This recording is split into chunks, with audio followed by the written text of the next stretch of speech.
So you recently watched two episodes, Seizure and Hope, from Yes. Stargate Universe season two. And these are both pretty intense, pretty heavy, filled with a lot of different plots and different thick things. It's interesting because I think at some point we were talking about favorite episodes of Universe, or somebody was asking us about Universe Yeah. episodes.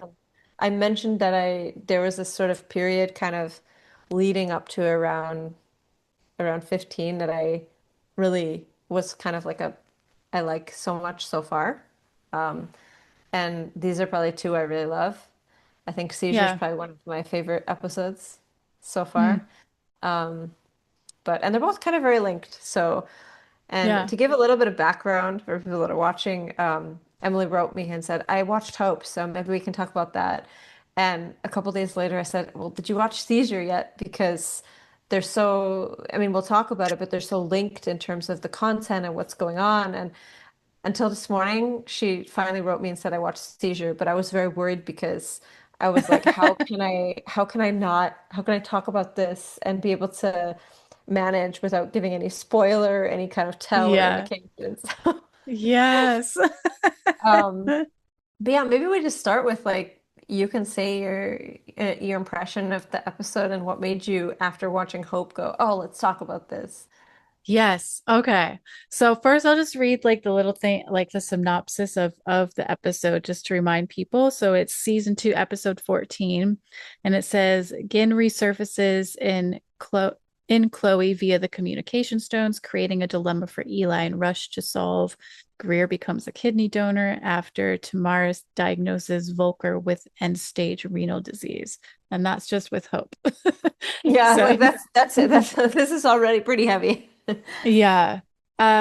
Okay, so sorry, what was your question? Your question was why did I like it so much and want to talk about it? Was that your question? Well, like you wrote me like, man, Hope was a doozy or something like that. Let's talk about Yeah. that. And so I was like, okay.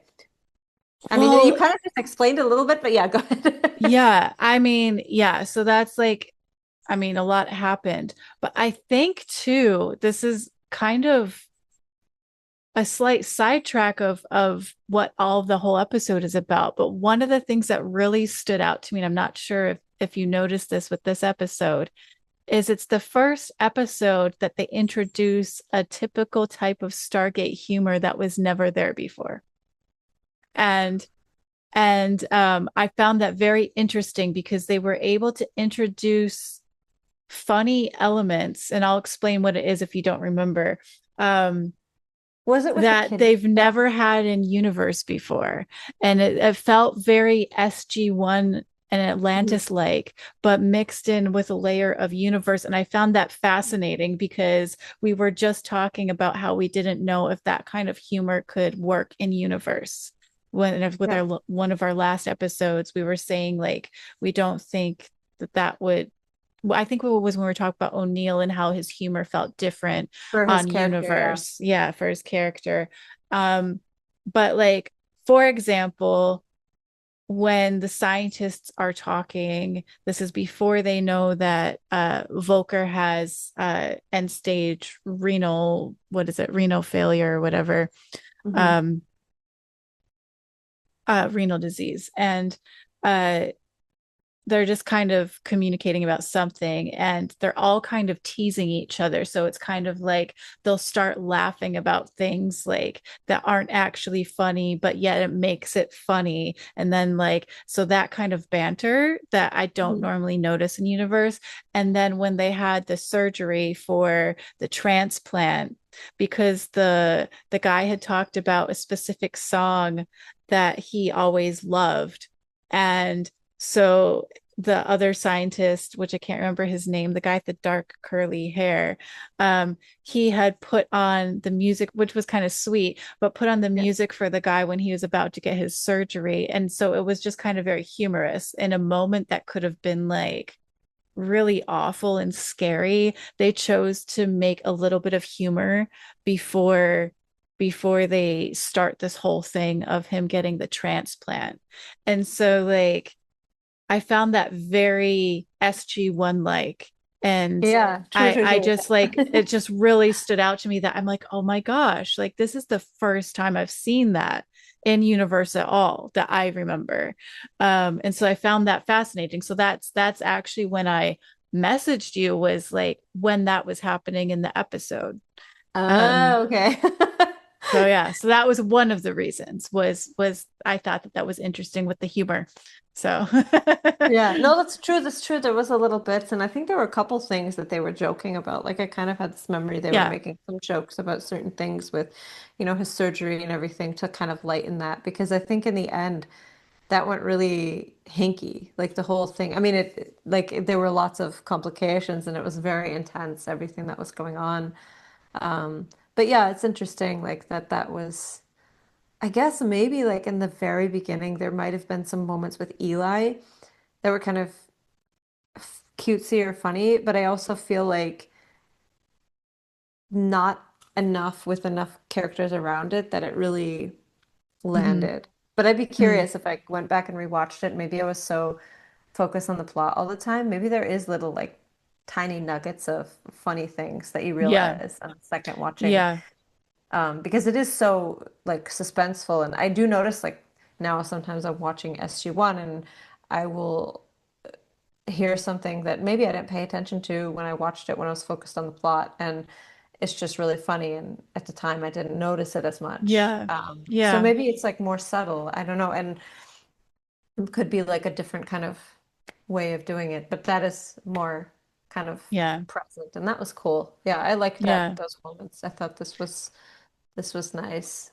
yeah. And I think the other reason would obviously be kind of the obvious of everything that's happened, but obviously this is the first time that then all of a sudden Ginn resurfaces. And then because like there's a whole thing with Chloe with the communication stones, and they're Hmm. trying to find out if from the previous time of what was it, the Lucian Alliance, like how they had attacked Earth, I think it was. And so they're trying to get communication back from Earth to see if everyone had been blasted away or if people were Yeah, still exactly. alive.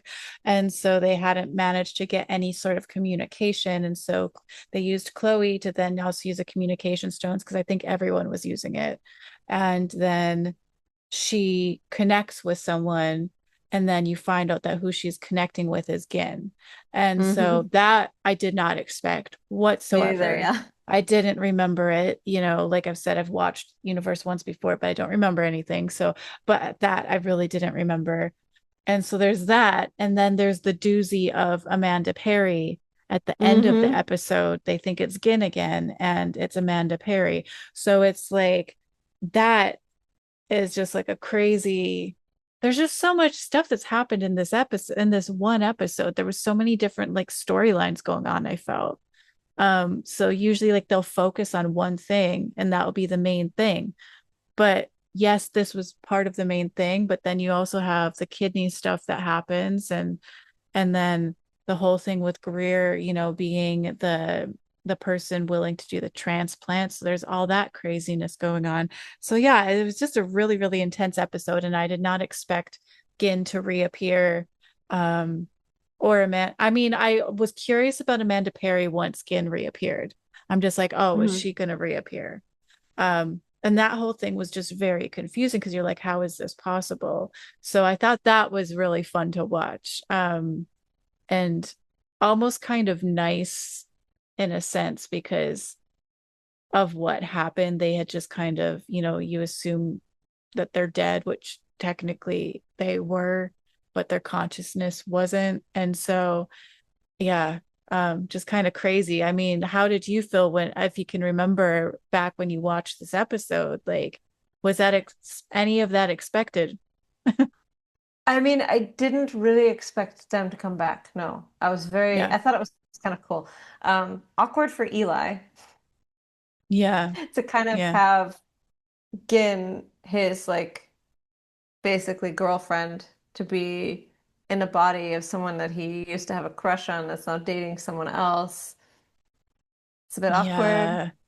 And then Um, kisses her like but then technically it's Chloe's body. I mean, they show it as Ginn, Yeah. right? But yeah, that would have been sometimes they do have them do those types of things and they just act like it's unaffected, like especially with it being someone that he's always liked. Yeah, like How that can must he? really mess with your head, right? Yeah, Like, yeah, I yeah. mean, I mean, it's like it's easy to forget about because many times they'll show the person that it's supposed to be and they don't show the person yes. it's not, which Hmm. makes sense, but it makes it where you forget as a viewer like the actual reality of it, you know, the whole time he's talking to Ginn and having those moments with Ginn, it's Chloe. So it's just weird. Yeah, I still like I don't think I will ever properly wrap myself around the way that that works, like with intimate relationships with the Stones. Um, Yeah.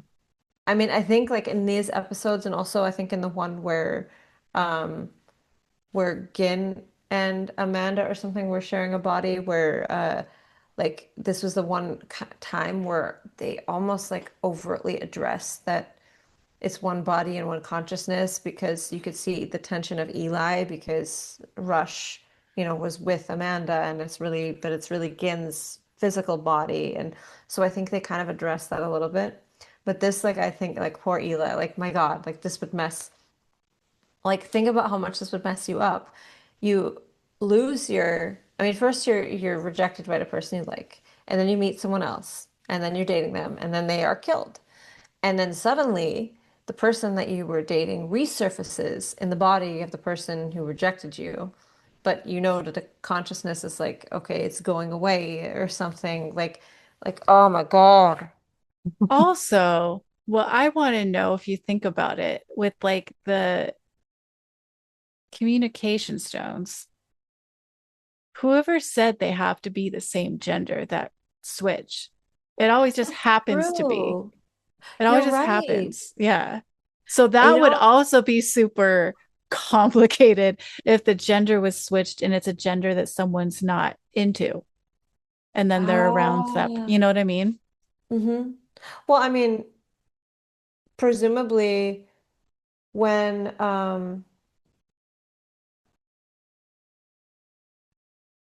trying to think, were there any, could there have been any issues of that in terms of when people went back to different, yeah, I don't remember. I was thinking of the IOA one when she went back to be with her girlfriend, but she was in a different body. I know that one time she was in Amanda Perry's body, but wasn't there one time when she visited where she was in a completely different body? And Yeah. was the body she in a lesbian or no? Oh, But I guess yeah. like either way, she's probably in a girl's body and then her partner is there and it's a girl. A But yeah, what girl. if like that is so What if it's strange. like she switched with like Telford and Telford was like And visiting the yeah, physical body was visiting her girlfriend? Like that would be that would weird. be so weird. Yeah. And it's interesting because I literally never thought about it until you brought this up that yeah, they're always the same gender, which is Yeah. interesting because, in they already addressed with, for example, the Tok'ra, that when they were sometimes like switching hosts, they were not the same because like Selmak was from a female, and also Jolinar was with a male host before. I mean, obviously, it was a female host, then a male host, then Sam. So it's something that was considered in that case. And I don't know if maybe in this case it's because it was just the characters happened to be like oriented a certain way and they needed to, but it could have made an interesting plot device where they could have actually addressed this. It's a second body issue. I mean, when you Yeah. think about like Young's wife that basically had to sleep with Telford, That I mean, still disturbs me so it's, much. It's so disturbing and that I I mean, don't understand. Yeah. it's really weird, right? Because like on the one hand, it's the person because of their personality, but when you think about like people have certain visuals, they have certain like even like smells or like vibes of their being. Like what if it went into someone that like really just did not like that you felt like was your brother? I'm thinking, like I know so many people that are like brother to me, like, Yeah. or they have that energy and it would just feel like incest or something. And you think, I mean, especially someone that used to work with your partner, right? Like, oh, yeah. Yeah. I mean, that's just insane. Yeah. Because I feel like visually, even if you know it's the person, how do you get over that visually?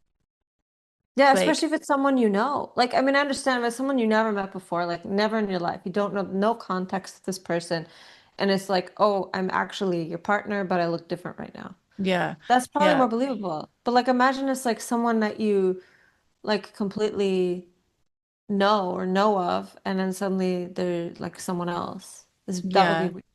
That would be incredibly weird. And I feel like they have it.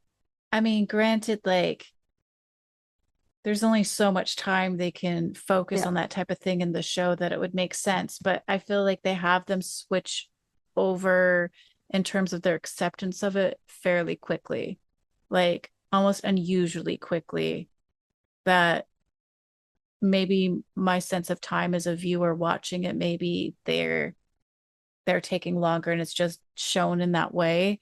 But it's like, yeah, I can't imagine, like, even if you just think of it as like a family member, right? And you're thinking of any family member that you have right now, suddenly someone else comes into your house and they're saying they're that family member. It would weird you out. You wouldn't be able to distinguish like Yeah. the two. Like it'd be too weird. So it's like, yeah, it gets really, really complicated. And then in a sense, like with Eli and Ginn, he kind of basically does what he was on Rush's case about.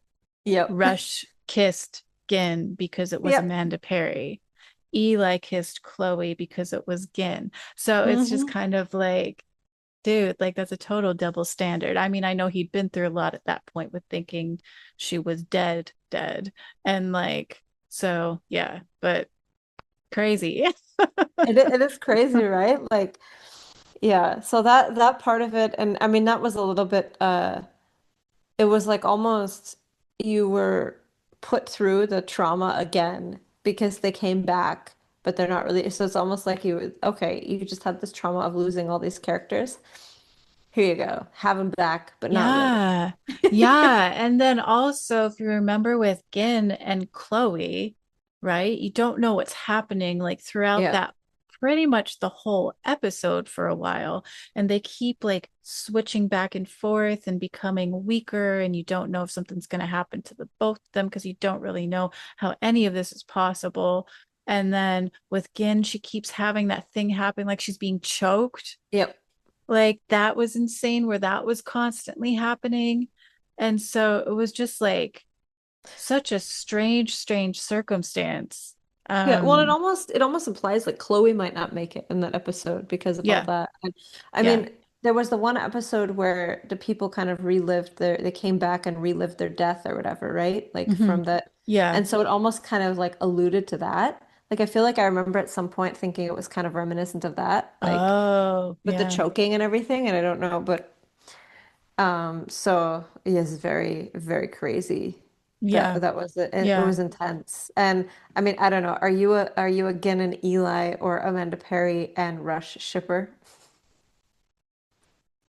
You know, yeah, I actually don't mind it. I think when we talked about with like both of the couples, I guess I would say if we're considering them couples, like initially I had said to you that it weirded me out with Amanda Perry and Rush. I think I had said that at least at some point when we were talking about them. Um, it doesn't weird me out anymore. Like, I mean, we'll talk about the next episode in a second, which there was some weirding out in that episode. But but just in general, like it's kind of like makes sense to me now in terms of like their backstory and stuff. It doesn't weird me out anymore with the two of them. Um but uh, but yeah, so I guess I am a shipper of both of those, but more like with the Rush and Amanda Perry one that took me a while to get to. Yeah. Just because Yeah, Rush no. is Rush and just Rush is I don't know. He's just Rush.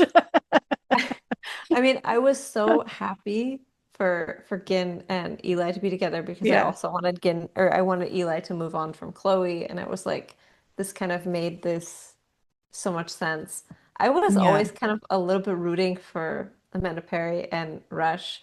Like I remember in the first one when they almost like kissed or got together with it, and then like I can't remember if it was like he kind of refused her, and I was like, oh my God, this is so depressing because like she's here with him finally. She has an opportunity. And like he's like, nah, I can't. I'm sorry. Oh, interesting. Because Remember? that's the one time when she was in Camille's body. Camille. Yep. And she's in Camille's body. And Camille is not into dudes, right? So there's a Yeah, you're right. situation. Yeah. So you're right. It did happen, but not the opposite way where it was like someone. So you're right. This is a circumstance where, and I think now that you mention it, I think when we were watching this, like that was kind of like something I thought about. Like, oh yeah, that's right. Yeah. She's a lesbian. She probably doesn't want anything to do with, Rush touching her. Um, Yeah. Uh, yeah. but I I like don't, oddly, they show you the other character, right? They don't show you Camille. So then you're like, oh my God, yeah, come on, get together, just stop. But then like, it didn't happen, and then like, so I was kind of always rooting for them, and yeah, which is probably why I actually really like the next one. But maybe I'm curious if uh, like there's people that root for them as a couple or not. I don't know. Maybe I'm in the minority of Rush and Amanda Perry shippers. I mean, like I said, like I'm okay with that. Like if like situations were normal where they had the opportunity to stay together and be together, like I would be for that now, where before I wasn't. It still just weirded me out the age difference a bit. Oh yeah, Um, I guess there probably is that some age difference there's there. a significant age gap, at least it appears that way, I think. Um, I don't mean that in an insulting way, but it appears that he's much older than her. Um, so that weirds me out a bit. But I really like Amanda Perry. I think she's so Yeah, me sweet. too. I And love the and character. Yeah. I think she's good for Rush. I think she Yes, brings out exactly. I think what I like about that is she brings out um more empathy within his Hmm. character and a bit more of a humanness to him than he otherwise has. She's the only one that's able to kind of pull that out of him. That I Yes. think that's kind of sweet. So but yeah, but like before we get to that second episode though, with Hope, the other big thing that happened was the kidney issue with the guy Volker. And with that, I found it interesting the dynamic that they have with Greer and Hmm. how Greer is just like, so willing to be there to help. And um, I'm really curious if something will come out in later episodes as to why he's so eager to help with that. I mean, not that like he doesn't seem like the type that wouldn't. It's just I felt like there seemed like there was maybe some kind of backstory there. Oh, maybe. Like Maybe there because is. I felt like and maybe it's something that never gets shown. I don't know. And maybe they're planning on having something come up about it because I felt like the way he acts and the way he acts like it's almost granted you could say it's the military in him in the sense that he has a duty to help in a sense but there's something there that it seems like the way he was acting about wanting to be the one to give the kidney and trying to remain strong and again adding a crazy ass joke there when they go to use the epidural and he screams in agony and then starts laughing because he's just messing Yeah. with them. That's crazy. But like there seems like there's a backstory there where there's some sort of connection to the idea of a transplant for someone that Maybe. maybe he couldn't be there for someone that needed it. And then now's his chance. I don't know. That might, I never thought about it, but maybe. I just like Yeah. I've always been like on board with Greer since day one. Like I kind of had this feeling that they made him out to be kind of like a little bit more rough and tough, but Yeah. he's like heart of gold kind of. And I interpret it kind of like, oh, it's his duty, it's the right thing. He is very honorable, really. But I also, maybe you're right, because he was kind Yeah. of very eager. So maybe it is, maybe somebody in his family, or maybe it could be like someone in his family died of this and it's an opportunity to Yeah. save someone. I don't know. Yeah. Greer has really grown on me. Like I didn't initially, his character in the beginning kind of annoyed me and I didn't trust him. Like I didn't like I remember you telling me how like you thought he seemed like someone, I can't remember your exact wording, but similar to how you described him now, like with a heart of gold, that kind of thing. And like how he is like exactly what he is and he's very genuine. I remember you saying that or something along those lines. And I remember just thinking you were a bit crazy because I was just like, what? Like he You're like seems Greer, so really? grumpy and he seems like he has anger issues and like there was a lot about his character that just like I just felt like it, I don't know, I didn't actually feel safe thinking of it, you know, his character didn't Yes. make me feel safe, whereas now how he is now you do feel safe, you feel like he definitely has your back if you need it, you know. Hmm. um and so it's interesting how like we both had two very different views of the same character. Your view of him, I think, turned out to be spot on. You know, I didn't see that in the beginning at all. But I do actually really like how they're showing him in this spotlight. Yeah. Um, you know, so willing to help out a fellow person that really that you don't really see those two characters interact much where they Yes, seem that's like they true. have any kind of friendship, that I almost True. feel like Volker is almost surprised that Greer is so willing, and almost it Yes, seems that's like he true. doesn't understand it, like he doesn't Yeah. expect it. So I found that interesting to kind of when they have things like this happen where it has two characters that create a bond that you didn't expect.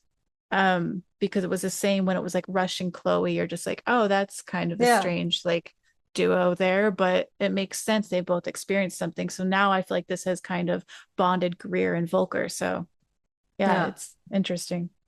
Also interesting to see something like kind of human and mundane be like a plot point. Like when you think about Yeah. it, like I think the only time, I mean, one time you hear of like Daniel having an appendix rupture, but I think that's also kind of like a little bit of an inside joke because he actually did have appendicitis.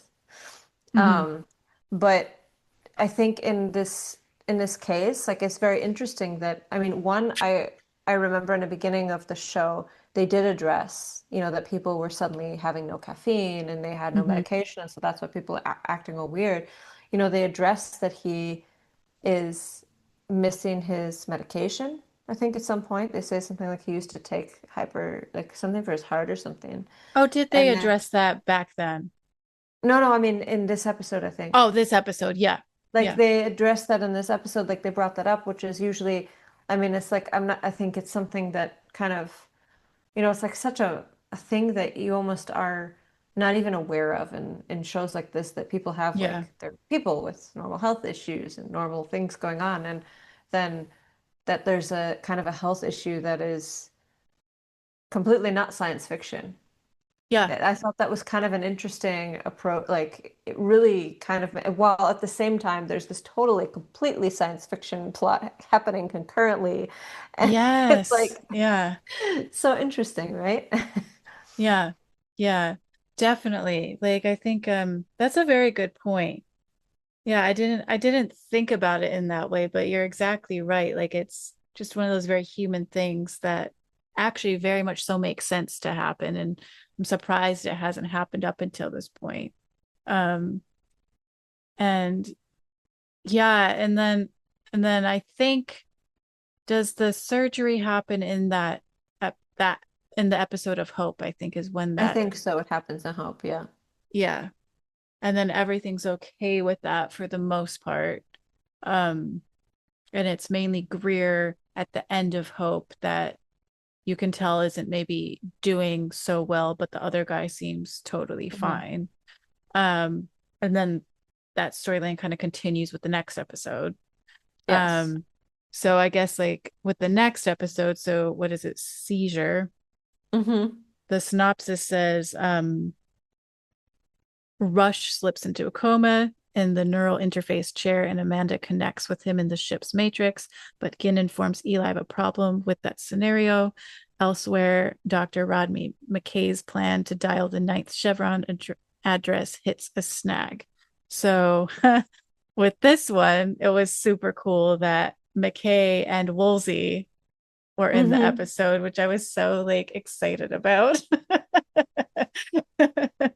Yeah, I mean, um, I yeah. remember somebody like, was it like we were talking with Emily or somebody we were talking about that said, ah, well, when he comes back in universe, it's so cool. Like McKay, like somebody told us about this or was saying like, That was or on was it? Gate World. Okay, well, yeah, something like they were talking. Oh yeah, yeah, that's Yeah. right. About McKay coming back in the universe, and I've been excited about it. Like I was excited about the whole time. I was like, oh man, I can't wait till McKay comes back. Yeah. Yeah.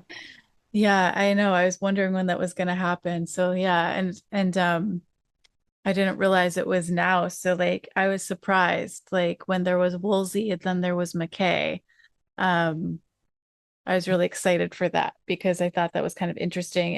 And what I also think was interesting is I was purposely like paying attention to see like how I felt about their characters coming onto universe because how I was Oh telling you really? Okay.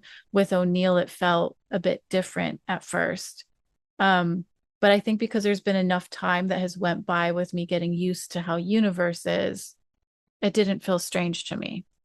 I think I'm kind of curious, like we said before, when we have a rewatch, if certain things will or won't feel strange that did in the beginning when we watched it, like with seeing O'Neill and how it felt very different with O'Neill interacting. But I guess also if you think of the characters of McKay and Woolsey, the way their personalities are kind of actually Yeah. fit into universe a little bit better than O'Neill, in my opinion. Um, just with how those characters handle things, it can actually fit nicely into universe. Because Woolsey tends to have a more serious side to him, and McKay has the That's very true. Yeah. panicky kind of side to him. That all of that kind of fits nicely into the vibe of universe, I think. That's true. I mean, also, I But guess yeah, they're not coming in as like a military leader that has to suddenly make strategic decisions. So that might right. also, but I think Exactly. there's also this like, I mean, when you think about even SG-1 and Atlantis, I mean, the first seasons are fine. Like I like them, but it's usually like towards the middle of the second season that you start to feel like, oh, the characters are coming together and like starting to gel and everything's kind of gelling and making like more of a Yeah.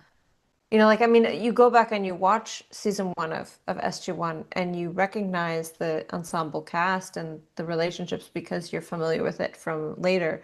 But I feel like if all there was SG-1 season one, you might not have that same feeling. It might Oh, feel a little yeah. bit, yeah. I So definitely it agree with could be that that. because when I went back to watching it, you know, doing the first rewatch when we first started this podcast, I'd only watched it the one time before and it had been like what, like 15 years prior or whenever it was. Yeah.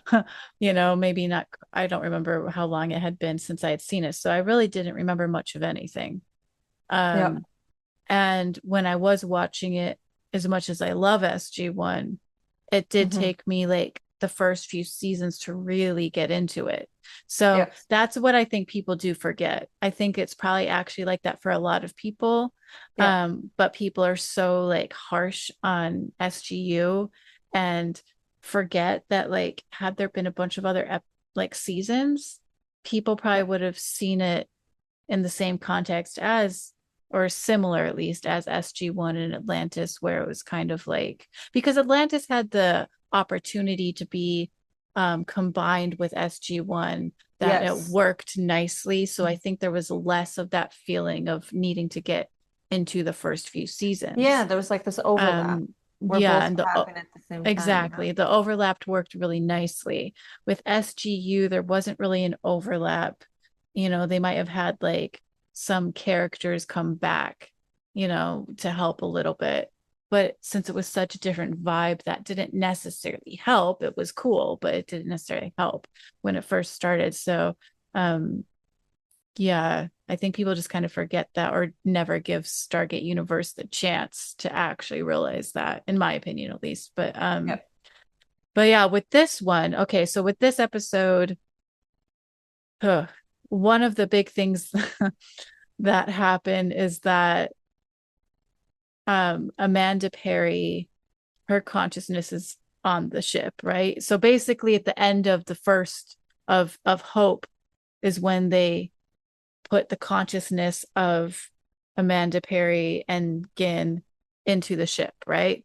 And so then this uh episode, then then that they're able to like appear to people and help and communicate, that kind of thing, but they can't touch them, right? So um then with Rush and Amanda Perry, um she basically has this idea of being able to help him like be able to actually like have like human connection with her, in like almost like a virtual world in a sense, with however she works in the ship's computer system for him to go into the chair, and be able to visit her in that way. But that ends up being dangerous for him. So I really could have done without the Rush and Amanda Perry sex scene.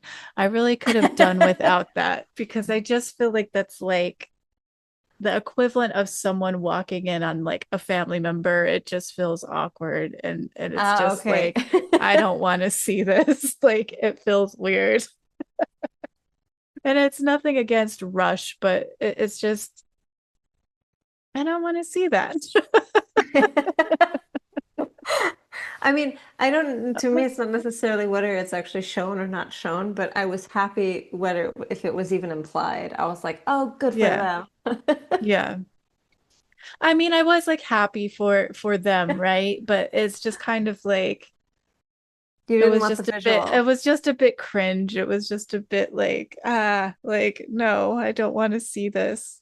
Well, I've heard a lot of people say, like in some comments about in the new show, what they would want and don't want, and a lot of people say no sex scenes because this isn't really like it's not really reflective of Stargate. And I think like of Yeah. course, and even in season like SG-1, there were some implications. Like it was Yeah. implied that there was this thing. So I mean, but like I mean, even with kissing, like you said, other than Tilk, nobody was really Yeah. kissing. It was more like Yeah. implied. Like things were Yeah. implied very subtly. And I think so maybe that's more of like an execution thing rather than and so I think like a lot of people are saying, yeah, there's too much like visuals of it. Like we don't want to actually see it. It's fine Yeah. to imply it and then move on Yeah. to the other thing. But is it Totally. so? Yeah. Yeah. Yeah, that is right. I think like there's a time and place for that in shows. In certain shows, it just doesn't make sense to have. While other shows, it might make more sense to have those kinds of things. Um, Yeah, and then it so feels out of place and then it is yeah, awkward. I Yeah. think that's what the issue I have with it. Isn't that I necessarily care about those types of scenes necessarily. It's more of when it's a certain type of show where that's not really shown, Yep. it feels awkward. Like it Yes, just feels cringe. And so, you know, there's so many different ways they can imply that that happens without ever having those types of scenes. That yeah, I hope in the new one that it's just implied if stuff like that occurs, like that makes any part of the storyline, like that it's not like something that's like shown like that because it's just awkward. well, and I think a lot of the, interestingly enough, like I mean, there is like I have heard criticism of Universe that it's too dark, and I mean, I actually think like, I mean, as for this time, this is exactly how the shows were. I don't think it's a problem. I think it's interesting that it's a little bit more intense and suspenseful. A Yeah. lot of people do comment that it's too much interpersonal, and Mm. I think on the one hand, it makes sense because of the circumstance they're in that there would be more focus on the interpersonal. But I recognize, like, I think there's some differences between like interpersonal dynamics and like, things that you can almost actually, with showing less of that kind of thing, emphasize it more because you can show more of like dynamics, power imbalances, actually what's going on with the relationships. Because, for example, one thing that I think was only kind of briefly touched on and much later is like Scott had a girlfriend, or I don't know, maybe it was a girlfriend. It seemed like in the one episode it was implied that it was a girlfriend, and there was sort of no like impact of that when he went with someone else. It was like many episodes later when they had something that showed his ex like bothered about it, but it was kind of never, those kinds of things could be actually, rather than showing like, a sex scene or something, you can show more interpersonal dynamics that kind of give that tension. You know what I mean? Yeah. Like that kind of thing. So, Yeah. Yeah. And I think too, that's what kind of turned people away a bit that never fully watched SGU is like in the very beginning of SGU, I think the first episode it immediately has like a sex yeah. scene Yep. that people were, I think, caught off guard. They're like, whoa, wait, what? What's that doing there? Like, Yeah, like this we're is not used Stargate. to What are this you in doing? Stargate. Um, Yeah.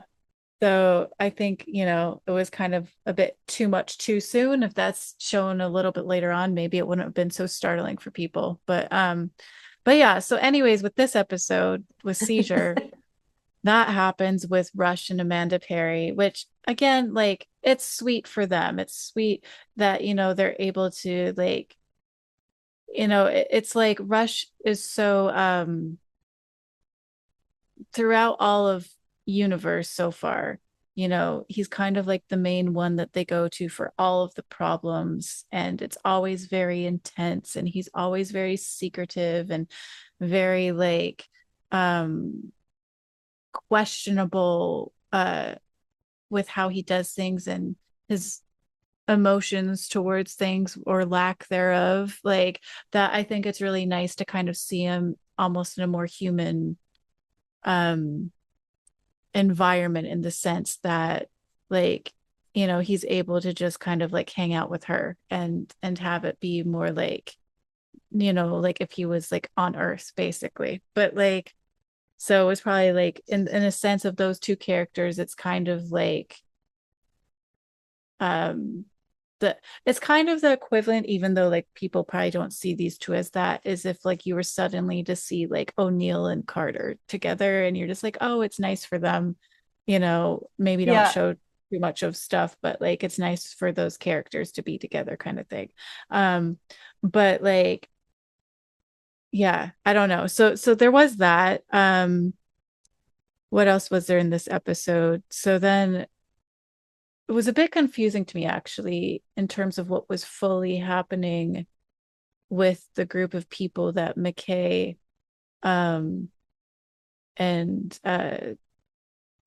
Young and Lieutenant Scott and all of them were involved in, and Woolsey were all involved with trying to have some sort of like operation work in order to achieve. I think it had to do with trying to help there be a way of people getting to the Hmm. ship, right? Through the Stargate. Was that it? I Um, think so. I and so they can't. were trying to convince a group of people. Um, and even though I just watched that this morning, I was a little bit unclear of who those group of people were. Hmm. Um, but it seemed like a group of people they were trying to talk into basically allowing McKay's sciencey stuff to take place so that this could Yes. happen. And they didn't even want to talk with McKay about it, and were against it. But then they found a way to trick them into letting them see if this could work. And basically, they used the communication stones to switch with people from the team by having Woolsey go through the Stargate like unannounced with a few other people and just seeming like they're sharing a gift.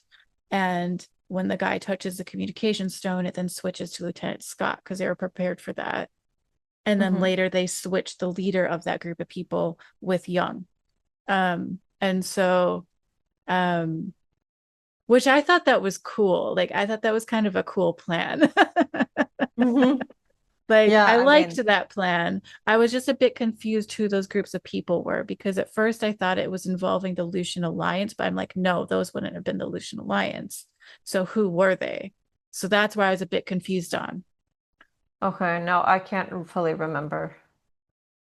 Like I vaguely remember it, so Yeah. probably you're imagining, but I was just looking it up and it says here, like just from okay,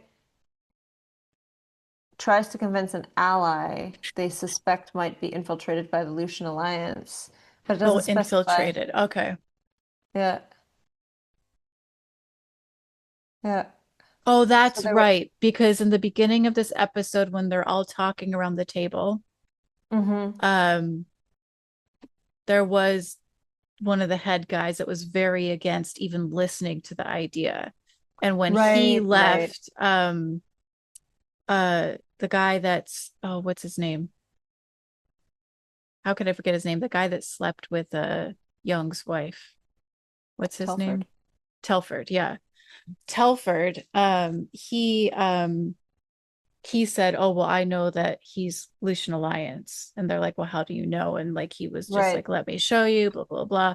And like Yeah. because of the way the guy reacted. So then it was from that point that they Mm-hmm. were That's trying to right. get this plan together because like the one guy just wasn't having it. So um I think my understanding of it is there was something that they thought they would be able to do in order to get people onto the ship. Mm-hmm. Destiny, right? It's called Destiny, right? Destiny, exactly. Yeah. Yes, exactly. They were trying to get them. Get them onto Destiny, but they still had the issue of not being able to get back somehow. I don't really fully understand it because the Telford even said to McKay, like you'd be great to be like working on the ship. And then McKay was like, well, how would I get back and stuff? And he's like, well, Yeah. that's why they would need you. Mm-hmm. And so yeah, that part I was a little bit confused on.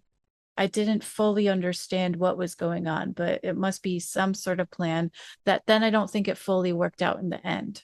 Um, because the end of that, what happened there is they were kind of found out that something weird was happening, that they ended up knowing that they must have done something that it wasn't their men. And then basically, they had to stop the Stargate thing from happening because McKay was saying how it failed anyways. And then they ended up letting uh Young and Scott just, go back to their bodies basically and then other people and like um I'm trying to remember what fully happened, but yeah, like basically then that whole idea of that whole concept was like no longer basically. I mean, I think I've seen one episode after this, and I'm just a little bit unclear what happens where and when. Yeah, so I mean it So, definitely seemed like there was a lot more that I'm assuming they will talk about in terms of this that maybe will have it make more sense too. So but I that feel like yeah. it ended very unresolved. But I think they, I mean, Yes. oh, Yeah. but Yeah. It did end very unresolved. Yeah. It did end very unresolved with that, where you're left kind of wondering what that means with everything, basically. yeah, Like it didn't give any sort of solution. Um, but yeah, I loved especially like, and I love both Woolsey and McKay being there. Like that was cool. yeah, And that I was would have, amazing. yeah, I would have totally been down for them having McKay join SGU. I mean, That would this have been episode cool. is like what is it with like every time there's like a crossover with somebody and then they're paired with Woolsey, it's like I love it. Because I also love the Yes. one where O'Neill and Woolsey So were paired up. true. He was like an Yeah. excellent person to pair with, which is funny because Yeah. in the very beginning, like you really didn't like the character when he first showed up in Oh, SG. I know, right? And then it's Like, like and he just, even in Atlantis too, for a little bit, it was just like, eh. But oh, then you grow to it was like him. funny. It was funny when Freya saw Atlantis though, when he talked about his divorce and that he lost the dog. Like then she was just like, I feel so bad for him. Like this poor Yeah. guy. Like he got divorced. He doesn't get to keep the dog. Like how can life get worse than this? Oh gosh. And it's actually kind of funny that Woolsey was just on this episode because I've also been watching an older show called Castle, Oh, and which is just like a crime show thing, uh, that's mixed with a bit of humor here and there. Um, and he actually was on the episode I had just watched, which is funny. Oh, The cool. guy that plays Woolsey, he was on Castle. And so it was funny that I had just watched that like the other day and then watched this episode this morning, basically. And then Woolsey was there, or the actor that plays Woolsey. Yep. Yeah. So no, I mean now you see why this episode is so good because you have the return of these characters, and then you also have finally Rush and Amanda Perry. Even if it's Yeah. awkward. Even if it's Yeah. awkward, it finally happened. Yeah. It's a shame like Eli didn't get his chance with Ginn. I know. I know. So like it doesn't really leave you. I mean, it's like it's a happy thing, but it's really not. Like it really just Yeah. leaves you feeling bummed in the end. Like because it's not real. Yeah. Yeah. Yeah, because I think basically he had to quarantine their consciousnesses Yep. somehow. So does that mean that they're still actually there though? Yeah, I believe so. Yes. Yeah. It's So just there, they're I not think. able to communicate with them. Yep. Yeah. So I So that's not. wonder I They wonder might if come. they'll come back at all. It's possible. I mean, like when you think like others, the Yeah. crazier people have came back. I mean, Telford came back. Who could have seen that coming? So. I know, Telford. He's like a cat with 9 lives. Right? It's like, oh my God, Because Telford. there was Telford where he goes off with the aliens. You think he's a goner, then eventually he comes back. Then when he comes back, then he gets killed again because of the second rush that kills him. And then he reappears because it's like the other Telford from the other timeline that's actually still alive. So it's just like he's kind of like the Daniel Jackson of SGU. Right? Yeah, that's true. That's so true. Maybe he will ascend someday. Yeah, yeah. Gosh, Ascension. Ascension is not all it's cracked up to be. Yeah, like you can't do anything. There's too many rules. Yeah, I mean, me and Taylor were just watching. I don't remember the name of the episode, but it's the Atlantis episode where Shepard walks into like this portal thing that puts him into that world where all the people are there because they want to ascend. And I'm Hmm. just like, Ascension just annoys me. Oh, really? Like Yes. I dream of it. Like I would love to be ascended. Really?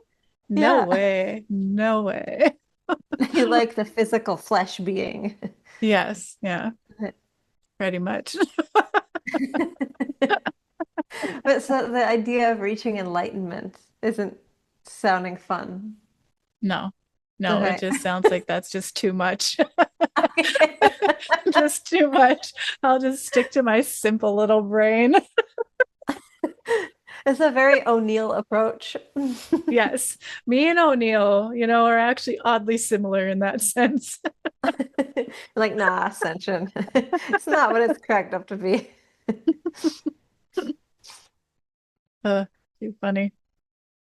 But Uh, yeah, do you have any other final thoughts of this episode or the other one? Very heavy episodes. I'd be curious to know what other people thought, if they also had similar reactions. How do they? I still like want to know other people's thoughts about the body swapping, because I do feel like it's discussed, but I think it could be discussed more. And I'm also curious if anyone was really like excited to see McKay again. Oh yeah. I You would know, be having this, surprised if they weren't. yeah, and to see these nice crossover episodes kind of coming back at the end, and but also at the same time feeling a little bit of depression because you know that this is almost the end. I know. It makes me so sad. And Like, and everyone says that, the problem with the universe is like it's kind of okay in the beginning and then it gets its stride and you're really excited about it. And then halfway through season two, it just is amazing. And then they I canceled it. know. Just imagine how good it would have been. Like with the Yeah. fall, like if they had like 8 seasons or Could have been, yeah. even five, like dang, like imagine all this stuff that would have happened. Oh, But totally. yeah, yeah, are Indeed. people also shippers of Rush and Amanda Perry? Yeah. Or am I alone in this world? Am I the only person that is like, I Well, mean, I I guess you agreed. said, You're not alone because I but I agreed as mean, well. but to be fair, I was like really rooting for it. like rooting. Like from the first episode, I was like, oh my God, I want them to get together. Yeah, And me not so much. I think it's like, yeah, it's just the Rush character and the age difference that weirds me out just a tad, but then it started to make sense. I don't know, it somehow changed my mind.